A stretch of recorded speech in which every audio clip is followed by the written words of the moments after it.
कौन नहीं आता भगवान की कथा में?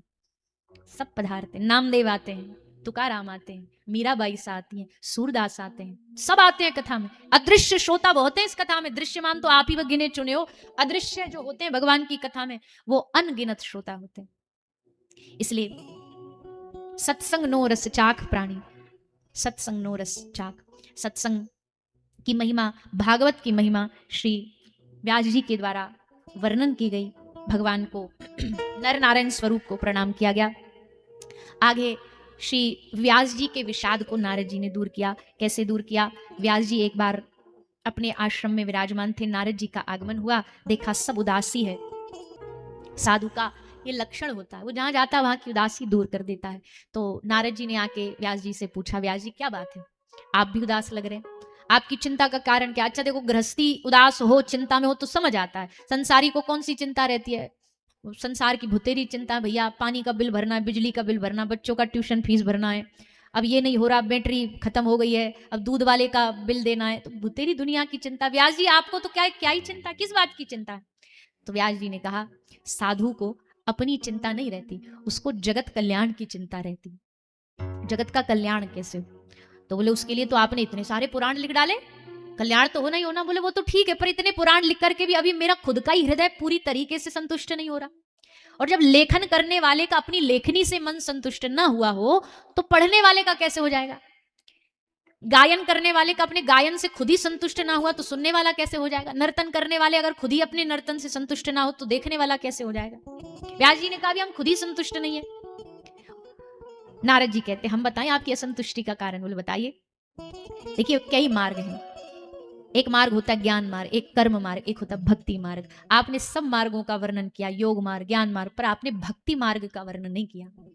भक्ति मार्ग का वर्णन करो, भक्ति का वर्णन करो, प्रेम का वर्णन करो, भगवान के निष्काम उस प्रेम का वर्णन आपने अभी तक किया ही नहीं। कथा ऐसी नहीं, कथा का मतलब कथम बिना रोम हर्षम द्रविषा चेतसा बिना। कथा सुन करके जब तक हृदय रोम रोम रोमांचित ना हो, आंख से आंसू ना बहे, भगवान की याद ना आए, तो वो कथा कथा नहीं होती।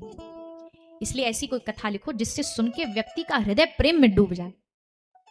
व्यास जी बोले हमारे पास जितना ज्ञान था वो तो सब हमने पहले लिख लिया, अब है ही नहीं कुछ भी। नारद जी बोले हम आपको देते हैं। और नारद जी ने फिर उनको जिन्होंने दिए, श्री ब्रह्मा जी से प्राप्त हुए 4 श्लोकों को श्री नारद जी ने व्यास जी को प्रदान किया। श्री व्यास जी ने श्रीमद् भागवत ग्रंथ की रचना करी, बड़ा सुंदर भागवत की रचना हुई। और फिर क्या कहा अपने शिष्यों को कि जहां कहीं भी जंगल में जाओ समीधा लेने, यज्ञ की लकड़ी लेने, तो इन श्लोकों को गाना। कोई तुम्हें मिल जाए और तुमसे ये कहे कि भैया जो तुम श्लोक सुना रहे हो इससे अगला वाला श्लोक सुना दो या दूसरा सुना दो, तो उसको मेरे पास ले आना, कहना अगर पूरा सुनना है तो हमारे गुरु जी के पास चलो। क्योंकि व्यास जी जानते हैं ऐसा सिर्फ एक ही प्रेमी है इस धरती पर जो भागवत को जानता है, शुकदेव। वैसे तो ये पिता मोह में तो आएगा नहीं, पर इस भागवत का मोह से ला सकता है। इसलिए व्यास जी ने आज्ञा दे के शिष्यों को जंगल में भेज दिया। शिष्य जंगल में जाकर के जहां सुखदेव जी ध्यान करने बैठे वहीं जाकर के भगवान के रूप माधुरी का वर्णन करते हैं। वरहा पीडम नटवर वपुः कर्णयो कर्णिकारम विभ्रदवासः कनक कपिशम वैजयंतीम च मालाम रंध्राण वेणुरधर सुधया पूरयन गोप वृंदै वृंदारण्यम स्वपद रमणम प्राविशद गीत कीर्ति। ठाकुर जी श्रृंगार, भगवान के श्रृंगार रस का वर्णन किया जाता है। ठाकुर जी का श्रृंगार रस बड़ा सुंदर है। श्रृंगार रस इसलिए सुंदर है क्योंकि हमारी आंखों को अच्छा देखने की आदत है, रंग बिरंगा कुछ देखने की आदत है। किसी का अच्छा स्वरूप दिख जाए, आहा कितनी बढ़िया लग रही है, कितनी सुंदर दिख रही है, कितना बढ़िया दिख रहा है, तो आंख अपने आप वहां चली जाती है। किसी का अच्छा आकर्षित घर देख लिया तो आंखें खुला, अरे वाह क्या बात। आंखों को आदत है अच्छा देखने की। तो जब इन आंखों को अच्छा देखने की आदत है तो महापुरुष कहते हैं कि इन आंखों को अच्छा दिखाओ, अच्छा स्वरूप दिखाओ। कौन सा अच्छा स्वरूप दिखाओ? बोले वरहा पीडम नटवर वपुः। वरहा अपीडम मतलब जिनके सर पर मुकुट है, मुकुट भी कैसा? टेढ़ा। ठाकुर जी का कभी भी मुकुट, अच्छा इसमें भी एक बहुत बड़ी कहानी है। आज से लगभग जब अंग्रेजों का शासन था ना, उस समय इस पे बाकायदा कोर्ट में केस चला था। केस क्या चला था? एक संप्रदाय वाले कह रहे थे कि भगवान का मुकुट जो है वो राइट दाईं ओर झुका हुआ है, एक कह रहा था नहीं भगवान का मुकुट बाईं ओर झुका हुआ है। तो दोनों संप्रदाय में इसी बात को लेकर लड़ाई, तो कोर्ट तक पहुंच गई। तो फिर अंत में बोले क्या निर्णय लिया उस समय के जज साहब ने, बोले भैया लड़ो मत बेकार में, मत इधर रखो मत इधर रखो, सीधा रख लो, तो किसी का झगड़ा झूठा सांचा ये सब खत्म हो जाएगा। पर हमारे ब्रज में आज भी ठाकुर जी का मुकुट झुका होता है। किस तरफ? बोलो ना, किस तरफ झुका होता है? राइट नहीं, वाम भाग में। वाम भाग में क्यों झुका होता है? क्योंकि वाम भाग में किशोरी जी विराजी होती है, तो किशोरी जी की तरफ ठाकुर जी का मुख थोड़ा सा हमेशा झुका हुआ ही मिलेगा, थोड़ा मुकुट भी झुका हुआ मिले। उनके चरणों की तरफ ठाकुर जी झुके ही रहते हैं, जिनके चरणों को चापत चरण मोहन लाल, धन धन राधिका के चरण, उनके तरफ ठाकुर जी का थोड़ा सा और झुकाव होना भी चाहिए भैया। उनकी तरफ झुकाव नहीं होगा तो ठाकुर जी कहाँ जाएंगे? ब्रज में रहना तो सबको ही उनकी तरफ झुकना पड़ेगा। हमारे माही श्यामा जी को राज, तो जिनका राज चलता उनकी तो भैया चाकरी करनी पड़ेगी, सबको करनी पड़ेगी। ठाकुर जी को भी करनी पड़ती है, ठाकुर जी भी चरणों की तरफ झुके होंगे। तो अच्छा, कई भाव में ऐसा बोला गया कि आप ब्रज वाले वैसे तो इतना श्री राधा रानी का गुणगान गाते रहते हो, बोलते रहते हो, पर तुम्हारे सबसे जो प्रसिद्ध मंदिर हैं ब्रज के, उनमें तो श्री जी है ही नहीं। बांके बिहारी जी में श्री जी गादी रूप में वैसे मूर्ति तो नहीं है, राधा रमन जी में गादी रूप में मूर्ति में तो नहीं है। तो क्यों नहीं है? इसके शास्त्रीय कारण तो बहुत हो सकते हैं, पर भाव प्रेमात्मक जो कारण है वो क्या है? बोले तुम्हारी भलाई के लिए हम ब्रज वालों ने श्री जी नहीं रखी ठाकुर जी के साइड में, क्योंकि अगर उनके साइड में ठाकुर जी के बाएं भाग में अगर किशोरी जी रख देते और तुम आते दर्शन करने से बंबई से सीधा वृंदावन, पर ठाकुर जी को श्री जी से इतना प्यार है कि जब वो बाम भाग में खड़ी रहती तुमको ना मुंह दिखाते ना देखते, ये लेफ्ट ऐसे होके बैठ जाते। अब हम ऐसे बैठ के कथा करें, सोचो इनकी तरफ देख करके, तुम्हें देखे ही ना तो कैसे कथा सुनोगे? क्या नाराजगी है इनको कि मोड़ा उधर कर लेते उधर करके कथा सुनाते। तो ठाकुर जी बोले इसलिए हमने श्री जी नहीं रखी, ताकि ये जो बेचारे दुनिया भर से लोग आते कम से कम इनको मुक्त तो दर्शन हो जाए। अगर श्री जी वहां विराज गई तो ये सीधे नहीं, ये टेढ़े बैठे मिलेंगे, इसलिए गादी रूप में विराजमान किया श्री जी। गादी रूप में वहां पर कभी देखना ध्यान से, वैसे तो देखी होंगी, पर जो भागदौड़ में कभी दर्शन करके आते वो कभी देख नहीं पाते। छोटा सा एक गादी स्थान बना हुआ है श्री जी का, वहां चंद्रिका लगी होती है, उससे समझ आ जाता है ये श्री जी। घूंघट लगा होता है, वैसे भी बहुत भाव है। एक भाव ये भी है, श्री जी ब्रज की रानी तो है यहीं पर बहू रानी भी है ठाकुर जी के होने के नाते। तो ब्रज में बहू जो होती है वो थोड़ा ने छुप के रहती है, घूंघट मार के रहती है, पर्दे में रहती है, ज्यादा मुंह दिखाती नहीं। और एक भाव ये भी है कि मुख दिखाती नहीं, इसी में फायदा है। ठाकुर जी का मुख देखते हो तो 50-50 चांस है कि करंट लगने से बच जाओगे, पर श्री जी का देख लिया ना तो 100% चांस है घर लौट के नहीं आओगे। इसलिए श्री जी ने कहा इनका घर बार काय को छुड़ाना, इसलिए हम गुप्त ही ठीक है, हम छुपे ही ठीक है। बहुत भाव है। और ठाकुर जी भी भैया वृंदावन में ठाकुर जी का श्रृंगार होता है। काय को श्रृंगार होता है? अब एक बात और सुनो हमारी, कभी भी आप सब लोग वृंदावन जाते होगे, खूब जाते होगे, हमें पता है आजकल तो वृंदावन में तिल भर की भी जगह नहीं बची। तो जब वृंदावन जाते हो ना और ठाकुर जी के सामने खड़े हो, ठाकुर जी के सामने खड़े होकर उनके श्रृंगार माधुरी का आनंद लो, प्रेम माधुरी का आनंद लो। संसार के विषयों को उनसे कभी बात मत करना, संसार के विषयों की बात उनसे मत करना, धन की, दौलत की, गाड़ी की, प्रॉपर्टी की, केस की, कोर्ट की, ये सब बातें उनके सामने करने योग्य नहीं। अब कोई आप बताओ, एक आदमी का ब्याह हो रहा हो और वो बढ़िया पाग वाग बांध के दूल्हा बन करके एकदम उस पे बैठा हो, वो उसकी घुड़चड़ी हो रही हो और बढ़िया रथ पे बैठा हो, और फिर आप जाओ उसके रथ पे चढ़ के जहां वो बैठा वहां जा करके बोलो भैया हमको 5 लाख रुपया उधार दे दो, लोन दे दो हमको।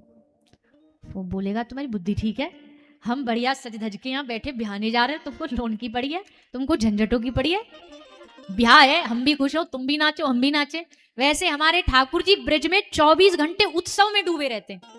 आज क्या, आज होली उत्सव है, आज क्या, आज बसंत उत्सव है, आज क्या, आज ब्यावला है, आज क्या है, आज राधाष्टमी, आज क्या, आज जन्माष्टमी, आज क्या, आज झूलन उत्सव है, आज क्या, आज नौका उत्सव है, रोज उत्सव है। तो उत्सव चल रहा हो ठाकुर जी का, राधा वल्लभ जी अपना ब्यावला कर रहे हैं और तुम जाकर के प्रभु लोन पास करवा दो। तो भगवान कहिए बढ़िया मती मारी गई तुम्हारी, हम इतना बढ़िया दूल्हा बन के बैठे कि तुम सब हमारे बराती बन जाओ और तुम यहाँ हमसे ये काम करवा रहे हो। तो दुनिया में और बहुत जगह है मांगने की, हम मना नहीं कर रहे। आपके यहाँ पे महालक्ष्मी, सिद्धि विनायक, शिरडी साईं बाबा, सारी दुनिया जाती है, खूब जाओ खूब मांगो, पर हमारे ब्रज में भैया केवल दर्शन करने आओ। वो जगह मांगने की नहीं, और मांगने की भी है तो संसार वाली चीज नहीं मांगी जाती वहां। अहो विधिना तो पे अचला पसार मांगी हो, जन्म जन्म दीजो या ही ब्रज बस हो। ये मांगा जाता है वहां धंधा फैक्ट्री नहीं मांगा जाता है, वहां फैक्ट्री चल जाए ये नहीं मांगा जाता, उल्टा मांगा जाता है भगवान जो है सब बंद करवा दो और यहीं पड़े पड़े वृंदावन में, वहां ये मांगा जाता है। तो भैया ठाकुर जी श्रृंगार करके ब्रज में इसलिए बैठे कि आप भी उस उत्सव में आनंद लो। ऐसे उत्सव में ठाकुर, ऐसे उत्सव में भगवान ब्रज में विराजे, वृंदावन में विराजे। ठाकुर जी रोज श्रृंगार करते। गोपी क्या कहती है, एक हमको थोड़ा सा भाव याद आ रहा है, बहुत प्यारा भाव है। गोपी कहती है ठाकुर जी से, हे श्याम सुंदर, तुम तो रोज आ जाते हो बन ठन के, एकदम बढ़िया पाग वाग बांध के, सहरा बांध करके, हमारी हालत देखिए आपने क्या होती है। तो ठाकुर जी बोले मेरी क्या गलती है यहाँ में, अब मैं सजू भी ना का तुम्हारे कारण, अब श्रृंगार भी ना करूंगा। गोपी बोली नाना श्रृंगार तो कर लो, पर जब ने हमारे सामने आओ ना तो ने थोड़ा सा कछु पर्दा कर ले करो। जब कोई बहुत हाई वोल्टेज का करंट पास होता है ना तो आदमी यही कहता भैया दूर हो जाओ, पकड़ लेगा, तार को छूना मत नहीं तो झटका लग जाएगा। तो गोपी कहती है तुम जब ऐसे निकलते हो ना साइड पोज देते हुए हमारे सामने से, मुस्कुराते हुए, आंखों को मटकाते हुए, तो बढ़िया बढ़िया लोग अपना दिल नहीं थाम पाते, बह जाते हैं। वो जब बनाए तो काम कैसे नहीं बनेगा। वाह वाह वाह वाह, बोलो ना। आज की तो पहली शायरी निकली हमारी, कल तो बहुत निकल रही थी अपने आप। वो बनाएगा काम तो कैसे नहीं बनेगा, हमारा दुनिया में नाम कैसे नहीं बनेगा। अभी पूरी सुनो, आधी है। वो बनाएगा काम तो कैसे नहीं बनेगा, हमारा दुनिया में नाम कैसे नहीं बनेगा।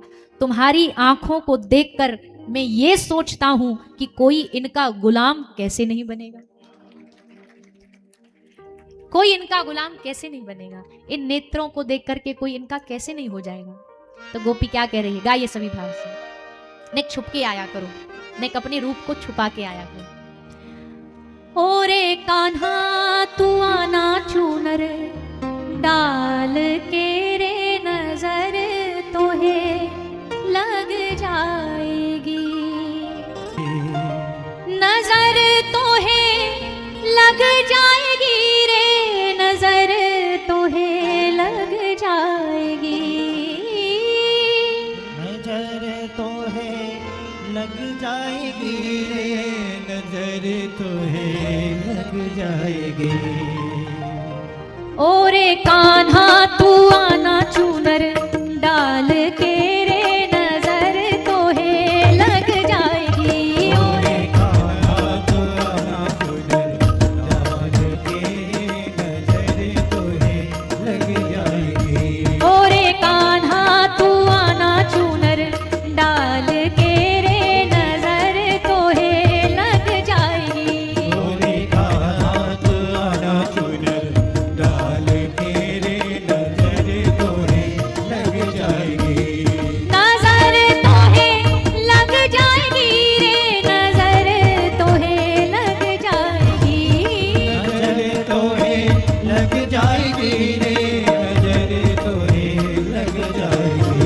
ओरे कान्हा तू आना चूनर डाल के रे, नजर तो है लग जाएगी। ओरे कान्हा तू आना चूनर डाल के रे, नजर तो है। गाइए सभी दोनों हाथ उठा के तालियों की सेवा।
जी को वैसे तो काऊ की नजर लगे नहीं, मैया कहती या कारे को कौन की नजर लगेगी, दुनिया नजर ना लगे या हमारे कारो टीका लगावे, ये तो पीछे पूरो की पूरो ही कारो है।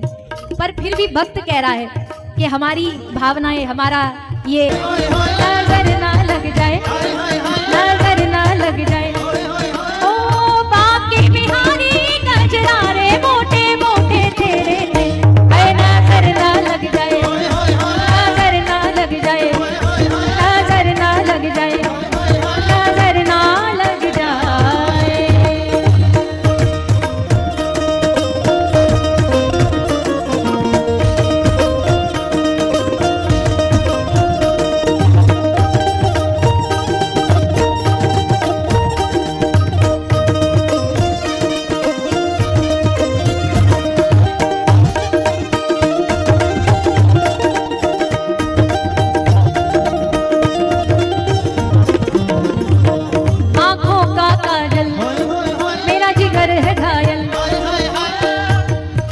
मजा नहीं आ रहा, पीछे वाले लोग ऐसे चुपचाप बैठे, हाथ बंद करके, कोई मतलब ही नहीं, अलग ही दुनिया में खोए हुए हैं। भजन सबने सुना है ना, तो कैसे करना है, नजर कैसे उतारते हो, उतारो सब।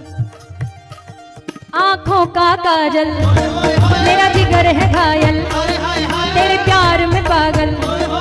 आंखों का काजल मेरा जिगर है घायल, तेरे प्यार में पागल। ओ कर डाली रे गजरा रे मोटे मोटे तेरे ने, है नजर ना लग जाए, नजर ना लग जाए, नजर ना लग जाए, नजर ना लग जाए। बाकी बिहारी गजरा रे मोटे मोटे तेरे ने, है नजर ना लग जाए, नजर ना लग जाए, नजर ना लग जाए। काजर की कोरे मेरा जिगर मरोरे, रंग रस में भोरे। ओ मैं तो हरी रे गजरा रे मोटे मोटे तेरे ने, है नजर ना लग जाए, नजर ना लग जाए, नजर ना लग जाए, नजर ना लग जाए, नजर ना लग जाए, नजर ना लग जाए, नजर ना लग जाए, नजर ना लग जाए, नजर ना लग जाए, नजर ना लग जाए, नजर ना लग जाए, नजर ना लग जाए, नजर ना लग जाए, नजर ना लग जाए, नजर ना लग जाए। बोलिए शिवा के बिहारी लाल की, श्री राधा रमण लाल की। तो भैया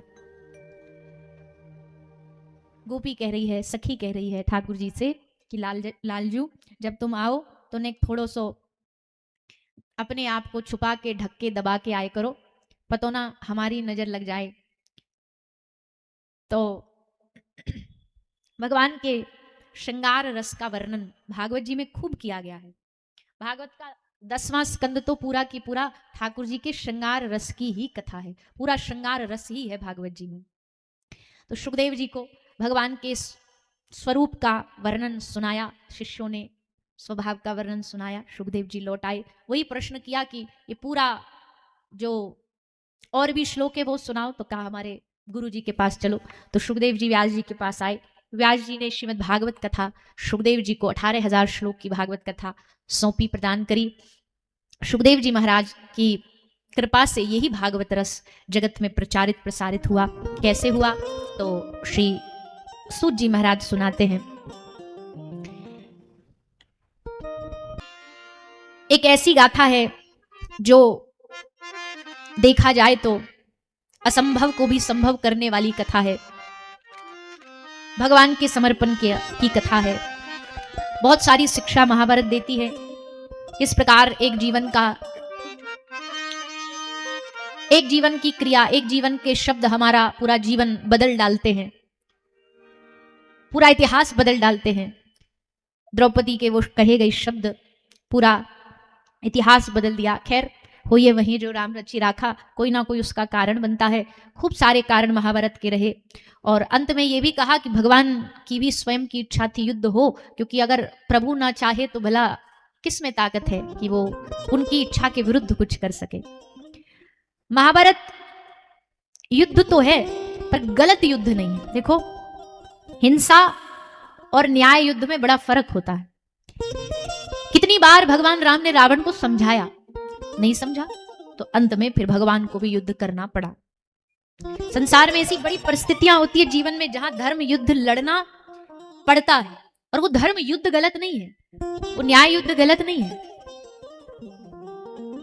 भगवान श्री कृष्ण ने भी दुर्योधन को कई बार समझाने का प्रयास किया, जब वो भी नहीं समझा तो भगवान ने कहा चलो ठीक है, अब करो युद्ध, अब लड़ते हैं, युद्ध होता है। युद्ध के बीच में परिस्थितियां कभी बिगड़ी कभी छूटी, पर न छूटा तो पांडवों के पास कृष्ण का साथ सदा बना रहा। परीक्षित राजा भी इसी वंश में पैदा हुए। कैसे पैदा हुए? श्री सूत जी महाराज सुनाते हैं, उत्तरा के गर्भ में अश्वत्थामा ने ब्रह्मास्त्र छोड़ा, यानी परीक्षित जी पर प्रहार हुआ, परीक्षित जी को मारने का प्रयास किया। ब्रह्मास्त्र से कौन बच सकता है? गर्भ में ही ब्रह्मास्त्र छोड़ दिया गया, पर भगवान ने कृपा करके द्रौपदी के उत्तरा के उदर में प्रवेश करके परीक्षित राजा का प्राणों की रक्षा करी, प्राण दिए, दोबारा जीवन दिया, क्योंकि प्रभु जानते यही माध्यम बनेगा भागवत का, श्रोता बन के भागवत का प्रसार करने के लिए, इसलिए इनको जीवित रहना बहुत आवश्यक है। भगवान ने परीक्षित राजा को पुनः जीवित किया।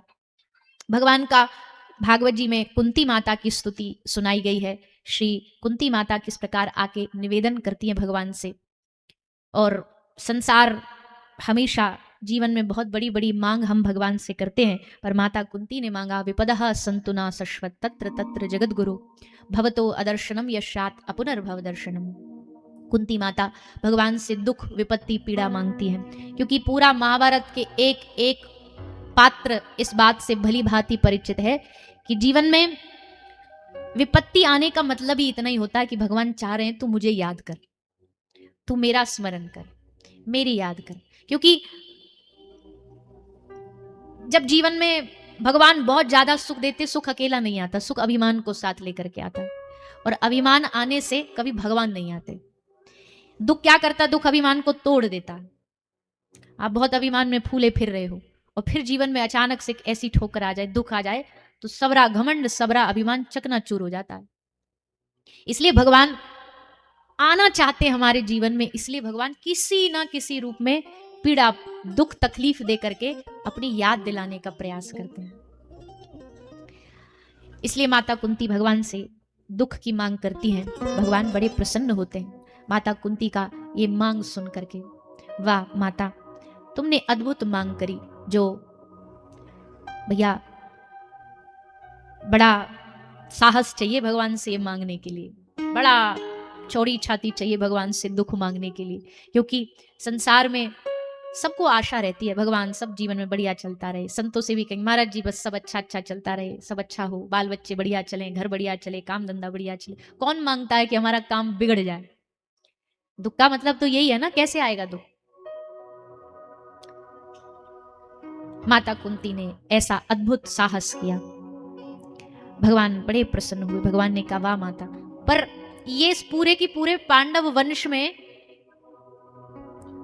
ये आदत है ही, क्योंकि इन सबको पता है जब जब भी हम पर तकलीफें आ रही हैं, जब जब भी हम पर कोई पीड़ा आ रही है, तो उन पीड़ाओं के सामने ठाकुर जी आके खड़े हो जाते हैं।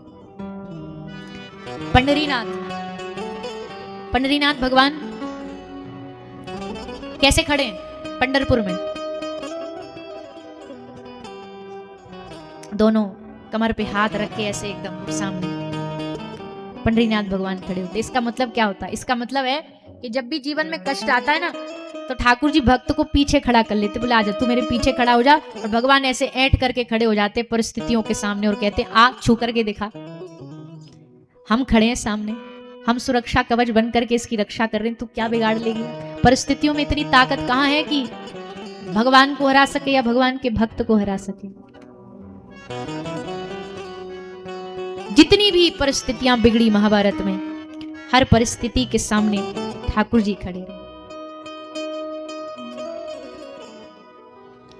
तो आज श्री ठाकुर जी ने मांग करी, कुंती माता ने मांग करी कि प्रभु हमें दुख दो, विपत्तियां दो। भगवान ने आशीर्वाद दिया, प्रसन्न हुए। फिर भगवान वापस आए, किनके पास गए? पितामह भीष्म के पास गए। कितना जीवन में कितना भजन होगा पितामह भीष्म के कि भगवान स्वयं चल के उनको दर्शन देने आ रहे हैं। अंतिम स्थिति में भगवान को कोई भक्त याद करे, ये बड़ी छोटी बात है तो ये भी बहुत भगवान की कृपा से ही संभव होता है, पर इससे ज्यादा बड़ी बात है कि अंतिम स्थिति में भगवान उस भक्त को याद करे। और क्यों ना करे, बुद्धि की सफलता तो तभी है ना जब वो आपके चरणों में लग जाती है। इसलिए जाने से पहले आप हमारे इस भाव को, हमारे इस बुद्धि को आप स्वीकार कर लीजिए। ठाकुर जी बड़े प्रसन्न हुए और भगवान ने पितामह भीष्म पर कृपा करी। ऐसा अद्भुत पितामह का मिलन हुआ। भगवान गए द्वारिका जा करके अपनी लीला पूर्ण की। कलयुग आ गया, पांडवों को समझ आ गया कि कलयुग आ चुका है, कलयुग का आरंभ हो चुका है, क्योंकि पूरा वातावरण बदल गया। सब पांडव अपना गृह त्याग करके राजा परीक्षित को गद्दी सौंप करके वन में चले गए। भगवान के जाने पर पूरा पृथ्वी अनाथ हो गई। माता पृथ्वी बड़ी परेशान है, रुदन कर रही है, और कलयुग आ गया तो और विपत्तियां चालू हो गई और पाप शुरू हो गए। गौ माता के रूप में पृथ्वी बड़ी उदास है। धर्मराज बैल के रूप में खड़े हैं, 3 पांव कट चुके हैं। धर्मराज उपदेश देते हैं माता पृथ्वी को, और कलयुग वहां खड़ा खड़ा सब सुन रहा है, और फिर लेकर के हाथ में मारना शुरू करता है गौ माता को, धर्म को, बैल को। तो ये देख करके राजा परीक्षित बड़े क्रोधित हुए। एक तो हमारे राज्य में खड़े हो, और हमारे राज्य में खड़े होकर के हमारे ही सामने हमारे राज्य के जीवों को कष्ट दे रहे हो, इतनी हिम्मत तुम्हारी कैसे हो सकती है। लेकर के धनुष बाण तलवार कलयुग के सामने युद्ध करने खड़े हो गए। कलयुग समझ गया ये कोई छोटा मोटा राजा नहीं है, ऐसे नहीं छोड़ेगा हमें। अगर गलत किया, राजा का दायित्व तो यही है ना, समाज में प्रजा में जो गलत करे उसको दंड दे, अन्याय को खत्म करे। इसलिए तो राजपद पे बैठा है, भले सामने कोई भी खड़ा हुआ। तो राजा परीक्षित ने तलवार निकाली। घबराया कलयुग, जानता है एक बाण मारा तो कलयुग ही खत्म, शुरू होने से पहले ही खत्म हो जाएगा। कलयुग बड़ा चतुर है, इसलिए चरणों में आ गिरा। बोले महाराज आप क्या कर रहे हो, आप हमें मार दोगे तो कैसे समय आगे कैसे बढ़ेगा। राजा परीक्षित ने कहा ठीक है, मारेंगे नहीं, पर तुझे यहां रहने भी नहीं देंगे, हमारे राज्य से दूर जा कहीं। कलयुग बोला आपका ही आपका राज्य है महाराज, सबरी धरती पे जाऊं तो जाऊं कहां। तो या तो एक काम करो, निश्चित जगह बता दो, वो जगह पे रहूंगा, उससे बाहर नहीं जाऊंगा। तो परीक्षित जी ने उसे रहने के लिए स्थान दिया। द्युत, जुआ, शराब, मदिरा, वैश्यालय, हिंसालय, इन जगह से बाहर नहीं जाना। बोले ठीक है महाराज। कलयुग इन जगह से बाहर नहीं जाता, और जो भगवान की भक्ति करता वो इन जगहों पर नहीं जाता, क्योंकि उनको कलयुग से बचना। मदिरालय में कभी कोई भगवान का भक्त नहीं जाएगा, उसके पांव उस तरफ नहीं जाएंगे। और संसारी जिन पे कलयुग बैठा है, हम तो कभी कभी रास्ता में ऐसे निकलते हुए जाते हुए कभी कभी देखते हैं सब दुकान खाली पड़ी होंगी, पर जहां वो बिक रही होगी वो भीड़ देख के ही समझ में आ जाता है कि ये कोई जरूर वैसी वाली जगह है, यहाँ लाइन लगी हुई है। कलयुग का प्रभाव है ये। एक कोई दोहा जैसा है, अभी स्मरण में नहीं आ रहा, पर उसका भाव है कि कलयुग का प्रभाव देखो। गौरस बेचने के लिए दूध वाले को घर घर जाना पड़ता है, और ये मदिरा बैठी रहे बिकाए, इसको जाने देने लोग खिंचे चले आते हैं, भागे चले आते हैं इसके पीछे पीछे। तो भैया हम तो ये कहेंगे कि संसार में सब बदल जाएंगे हमारे कहने से, और संसार में सब ये अपना खाना पीना बदल लेंगे, ऐसा तो संभव है नहीं। पर कुछ लोग जो जीवन में भगवान से जुड़े हैं, जिनके माथे पे तिलक लगाए, जो कथा में बैठे, उनका परिवार, उनके आसपास प्रियजन, उनको तो कोशिश करना चाहिए कि उनसे निवेदन करके उनका भोजन, उनका आहार शुद्ध रखें, नशा नहीं हो जीवन में, गलत खाना पीना। गलत खाने पीने में बहुत सारी चीज आती है, वैसे तो ये तो एक्सट्रीम लेवल का हो गया, पर छोटा मोटा भी तामसिक आहार, जैसे जो तामसिक भोजन है, प्याज है, लहसुन है, भगवत भक्त तो उनसे भी दूर रहता है। अब ये जिनको भक्ति में बढ़ना है उनके लिए, और जिनको ये है कि भाई हमारा तो बस इतना है कि मंदिर जाएं, हाथ जोड़ें, आरती अगरबत्ती हो जाए, इतना काफी हमारे लिए, तो वो तो फिर कुछ भी कर सकते हैं। पर जिनको भजन में सचमुच आगे बढ़ना है, उनके लिए प्याज लहसुन छोड़ना कोई बड़ी बात है क्या? कोई इतना बड़ा अमृत हो गया क्या कि इसके बगैर जी नहीं पाएंगे? हमको तो इतना पता है, इस पे लोग बड़ी टीका टिप्पणियां करते हैं। कोई कहेगा ये पाप नहीं है, कोई कहेगा पाप है, कोई कहेगा खाने से क्या हो जाता। हमको बस इतना पता है कि हमारे संत महात्माओं ने, शास्त्रों ने कहा है कि ये तामसिक होती है बस। अब तामसिकता से क्या होता है? तामसिकता से भगवान की भक्ति में तामसिकता से बाधा आती है, इसलिए हम इसको खाने से दूर रहेंगे। अब भले उसमें पाप चढ़े ना चढ़े, हमें क्या फर्क पड़ता। तो जो एक तरफ हम बातें करते भगवान को पाने की, और इतनी छोटी सी चीज की जब बात आती है तो आधे से लोग तो गुरु इसलिए नहीं बना रहे हैं, आधे लोगों को तो गुरु बनाने से इसलिए डर लग रहा है। क्यों? बोले गुरु जी जाते ही कहेंगे प्याज लहसुन छोड़ो, फिर तो क्या ही होगा जीवन का, सब खत्म हो जाएगा। इसलिए अभी बचते फिर रहे हैं। मन भी कर रहा है गुरु दीक्षा लेने का, पर ले नहीं रहे। किसके कारण? बोले प्यार। कंठी नहीं पहनते, हमसे आके पूछते कंठी धारण कर सकते हैं? हमने कहा जी कर सकते। बोले हम प्याज लहसुन खाते हैं इसलिए नहीं पहनते। मतलब एक वस्तु उसको त्यागने के लिए हम कंठी धारण करना तो त्याग देंगे, पर हम वो एक छोटी सी चीज ना त्याग पाएंगे। तो भैया भगवान को पाना, चाहना और कहना दोनों में फर्क होता है। उड़िया बाबा के पास एक व्यक्ति आया, ब्रज के महान संत हुए पूज्यपाद श्री उड़िया बाबा जी। तो एक व्यक्ति आया, बोला हमको भगवान से मिलवा दो बाबा जी, कृपा कर दो। हमने सुना साधु कुछ भी कर सकता है, वैसे हम में साधन बल तो नहीं, पर आपकी कृपा से कर सकते हैं। तो उड़िया बाबा ने कहा कल आना, आज रात को हम भगवान से पूछ के तुझे फिर कल बताएंगे। तो दूसरे दिन आया, बोले बाबा जी आपने पूछा? उड़िया बाबा बोले हाँ पूछा, सपने में आए भगवान हमारे। सपने में उन्होंने कहा देखो बाबा जी उसमें तो कुछ भी गुण है नहीं, पर आप कह रहे हो तो आपके कहने से मैं उसको दर्शन दे सकता हूं, पर एक शर्त है हमारी। बोला क्या बताइए? बोले भगवान ने कहा मिल तो हो जाएंगे, पर उनके मिलने के बाद तुझे कुष्ठ रोग हो जाएगा। बता लूं अपॉइंटमेंट मिलने की? तो हल्का सा ने धीमी सी आवाज में पीछे मुड़ के बोला सोच के बताता हूं। बुढ़िया बाबा खूब हंसे। उड़िया बाबा बोले बाबरे, जब तुझे इतना ही भरोसा नहीं है कि भगवान के मिलने पे बड़े बड़े भवरोग दूर हो जाते हैं, कुष्ठ रोग कौन सा दूर करना उनके लिए बड़ी बात है, तू क्या भगवान को पाएगा? कहने को तो तूने कह दिया हम भगवान को पाएंगे, भगवान को पाएंगे, पर चाहना और कहना इन दोनों में फर्क होता है। तो इसलिए हम तो इतना कहेंगे कि ज्यादा नहीं, बहुत बड़े भगत जी नहीं बन सकते तो कोई बात नहीं, पर जिन चीजों से हमें लगता है छोटी छोटी चीजें जो हमारे जीवन में भक्ति में बाधक बन सकती है, उनसे हम थोड़ा आहार शुद्धि। हिंसा तो भैया दूर दूर तक भी नहीं, हिंसा करने वाला तो कभी भगवान का प्रेमी हो ही नहीं सकता। आजकल लोग जमाने में एक तरफ मार दिया, बतली बोली हे राम राम, छी छी छी छी, कैसे कैसे आदमी हो आप, जीव पे बिल्कुल भी दया नहीं है आपको, बिल्कुल भी दया नहीं आती आपको जीवों पर। अब वो पति बोला बात तो सही कह रही। इतने में वेटर आ गया। वेटर बोला बहन जी क्या लेंगी आप? बोली एक प्लेट चिकन दे दो, एक प्लेट मटन दे दो। अब वो शब्द भी कहने में हमको ना अच्छा नहीं लगता यहाँ से, पर अब उदाहरण देना इसलिए बोल दिया। तो अब बताओ इनकी दयालुता का क्या करोगे? क्या अद्भुत दयालु लोग हैं दुनिया में।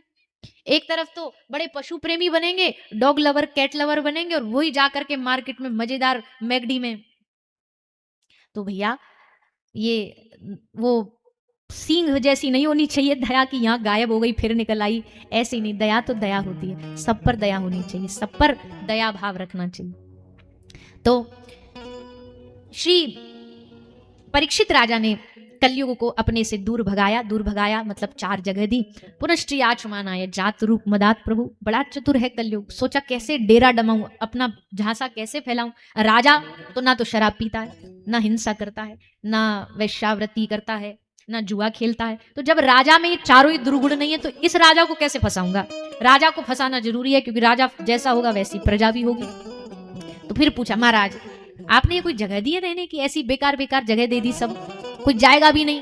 और उस समय तो द्वापर और चल रहा था, द्वापर में तो कोई ऐसी जगह झांकता भी नहीं। तो प्रभु कोई एक तो ठीक ठाक जगह दे दो जहां कभी हमारा अच्छा भला मन करे तो वहां जाके रह सके। तो जात रूप मदात प्रभु, सोना दिया। पर सोने वाले तो यहाँ सारे ही हैं, घबराना मत, सब सोने वाले में कलयुग नहीं रहता। पर जो लोग दूसरे के धन को हड़पते हैं, बेईमानी का खाते हैं, अनधिकार का प्राप्त करते हैं, दूसरे के धन को अपना मान करके उस पर कुंडली मार करके बैठ जाते हैं, बेईमानी करते हैं, झूठ बोलते हैं, झूठ बोल करके कमाते हैं, उन लोगों के स्वर्ण में, उन लोगों के धन में कलयुग का निवास होता है। उस कलयुग के इस मांग पर उसको मौका मिला परीक्षित राजा के मुकुट में घुसने का। राजा परीक्षित के मुकुट में कलयुग ने प्रवेश किया। राजा परीक्षित की बुद्धि कलयुग के बैठने के कारण भ्रमित हो गई। शमीक ऋषि के गले में मरे हुए सर्प को डाला, श्राप लगा 7वें दिन मृत्यु होने का। परीक्षित राजा ने अब ये नहीं सोचा कि कोई ऐसा अनुष्ठान कर दूं जिससे मृत्यु से बच जाऊं। राजा ने सोचा मृत्यु से टालने का उपाय नहीं, मृत्यु को महोत्सव बनाने का उपाय खोजा जाए। और तब राजा परीक्षित संतों की शरण में गए। दुनिया की कोई भी समस्या हो समाधान संत ही देता है, इसलिए संतों की शरण में जाके निवेदन किया। सब संत विराजमान थे। सुखदेव जी आए, सुखदेव जी से प्रार्थना करी महाराज मृत्यु को महोत्सव कैसे बनाएं। कल हमने एक बात कही थी, शायद आपको याद हो, प्रश्न अच्छा होगा तो उत्तर अपने आप अच्छा निकलेगा। अगर राजा परीक्षित पूछ लेते ना कि 7वें दिन महाराज मैं मरने वाला हूं बताओ क्या करूं, तो सुखदेव जी एक क्षण न टिकते वहां पर। बोले ये तो अपना अपना स्वार्थी आदमी है, अपने अपने स्वार्थ का प्रश्न कर रहा है। पर राजा परीक्षित ने जगत कल्याण का प्रश्न किया, इसलिए सुखदेव जी थम गए। हाँ है राजा पर बड़ा श्रेष्ठ बुद्धि वाला राजा है, इसका कल्याण तो करना ही चाहिए। तब राजा परीक्षित को सुखदेव जी ने भागवत कथा की इस गंगा में डुबकी लगाते हुए, स्नान कराते हुए उनके जीवन का कल्याण किया। कैसे किया? यहां से भागवत का दूसरा स्कंद आरंभ होता है। अब तक पहला स्कंद जहां व्यास जी ने कथा सुनाई, लिखी, अब सुखदेव जी आ गए, वहां से दूसरा स्कंद प्रारंभ होता है। भागवत का सबसे छोटा संक्षेप में जो स्कंद है, दूसरा स्कंद सुनाया गया। तीसरे स्कंद जिसमें सृष्टि की रचना आगे कैसे बढ़ी उसकी कथा है। भागवत का दूसरा तीसरा स्कंद जो है ना, वो पूरा विज्ञान से भरा हुआ है। सृष्टि का निर्माण, जीव कैसे कैसे बना, ये पंच भौतिक शरीर कैसे बना, ये मटीरियल 5 भौतिक शरीर कैसे प्रकट होता है, ये सब कथा सुखदेव जी श्रवण कराते। आप हम सब इस दूसरे स्कंद की कथा को आगे कल के कथा सत्र में सुनेंगे। साथ ही साथ भगवान के जो प्रियजन हुए हैं उनकी कथा भी श्रवण पान करेंगे, भगवान के भक्तों का चरित्र श्रवण पान करेंगे। उन सब लीलाओं को सुनते हुए कथा के तीसरे दिन में हम इस सत्संग का आनंद प्राप्त करेंगे। आइए विश्राम की ओर बढ़ें, उससे पूर्व सभी लोग थोड़ा जो स्वागत और उसके बाद हरि नाम संकीर्तन, नाम संकीर्तन के बाद फिर विश्राम के बाद आरती और प्रसाद लेकर के फिर सब अपने अपने घर को प्रस्थान करें। सब शांति से, अनुशासन से 5 मिनट और बैठे रहें, श्रवण करें, फिर संकीर्तन का आनंद लें। जय श्री राधे। निवेदन है, कोई भी अभी जाएंगे नहीं, विश्राम आरती के बाद ही प्रस्थान करें। कुछ समय और आपका लेंगे। कुछ स्वागत के नाम है, मैं निवेदन करूंगा। सम्मानीय अशोक जी। जय श्री कृष्ण। हमारे बीच नारायणी धाम लोनावाला के सर्वे सर्वा चीफ ट्रस्टी श्री राजेंद्र जी झुंझुनवाला उपस्थित हैं। हरे हरे कृष्णा हरे कृष्णा कृष्ण कृष्ण हरे हरे हरे राम राम राम हरे हरे हरे कृष्णा कृष्ण कृष्ण हरे हरे हरे राम राम राम हरे हरे हरे कृष्ण कृष्ण कृष्ण हरे हरे हरे राम राम राम हरे हरे हरे कृष्णा कृष्ण कृष्ण हरे हरे हरे राम राम राम हरे हरे हरे कृष्णा कृष्ण कृष्ण हरे हरे हरे राम राम राम हरे हरे हरे कृष्णा कृष्ण कृष्ण हरे हरे हरे राम राम राम हरे हरे हरे कृष्णा कृष्ण हरे हरे हरे राम राम और हाथ उठा। हरे कृष्ण कृष्ण कृष्ण हरे हरे हरे राम राम राम हरे हरे हरे कृष्ण कृष्ण कृष्ण हरे हरे हरे राम राम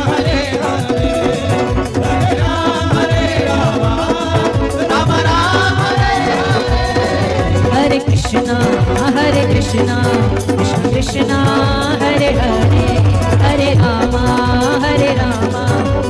राम हरे हरे हरे कृष्ण कृष्ण कृष्ण हरे हरे हरे राम राम हरे हरे हरे कृष्ण कृष्ण कृष्ण हरे हरे हरे राम राम राम हरे हरे हरे कृष्ण कृष्ण कृष्ण हरे हरे हरे राम राम राम हरे हरे। दोबारा हाथ उठाकर हरे कृष्ण महामंत्र का सभी लोग जाप करेंगे। हरे कृष्णा कृष्णा कृष्णा कृष्णा हरे हरे हरे राम राम राम हरे हरे हरे कृष्णा कृष्णा कृष्णा हरे हरे हरे राम राम राम हरे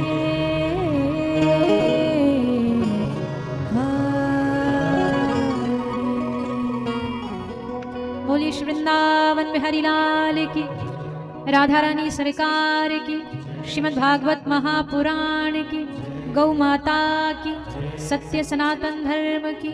जय जय श्री राधे, जय जय श्री राधे, जय जय श्री राधे। निताई गौर हरि बोल। माँ के बिहारी तेरी आरती गाओ, रमण बिहारी तेरी आरती गाओ, रमण बिहारी तेरी आरती गाओ। आरती गाओ प्यारे आपको रिझाओ, आरती गाओ प्यारे आपको रिझाओ। रसिक बिहारी तेरी आरती गाओ, रसिक बिहारी तेरी आरती गाओ। मोर मुकुट तेरे शीश पे सोए, मोर मुकुट तेरे शीश पे सोए। प्यारी बंसी मेरो मन मोहे, प्यारी बंसी मेरा मन मोहे। या बंसी पे बली बलि जा, या बंसी में बलि बलि जाऊं। श्री माँ के बिहारी तेरी आरती गाओ, वहाँ के बिहारी तेरी आरती गाओ।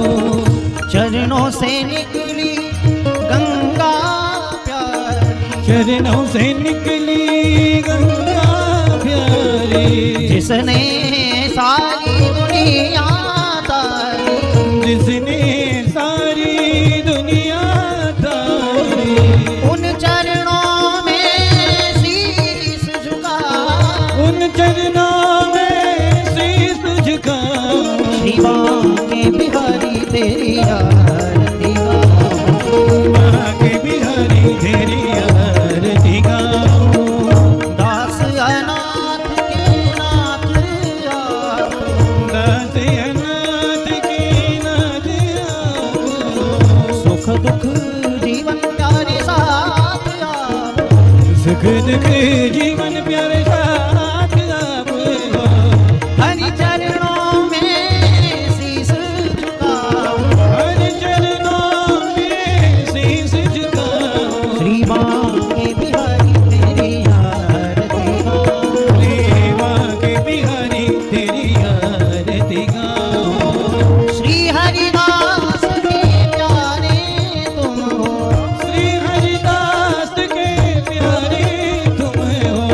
मेरे मोहना जीवन धन हो, मेरे मोहन जीवन धन हो। वास सदा में ब्रज में पाऊं, वास सदा मैं ब्रज में पाऊं। श्री माँ के बिहारी तेरी आरती गाओ, माँ के बिहारी तेरी आरती गाओ। श्री कुंज बिहारी तेरी आरती गाओ, श्री कुंज बिहारी तेरी आरती गाओ। तेरी आरती गाओ, तेरी आरती गाओ। तेरी आरती गाओ, तेरी आरती गाओ।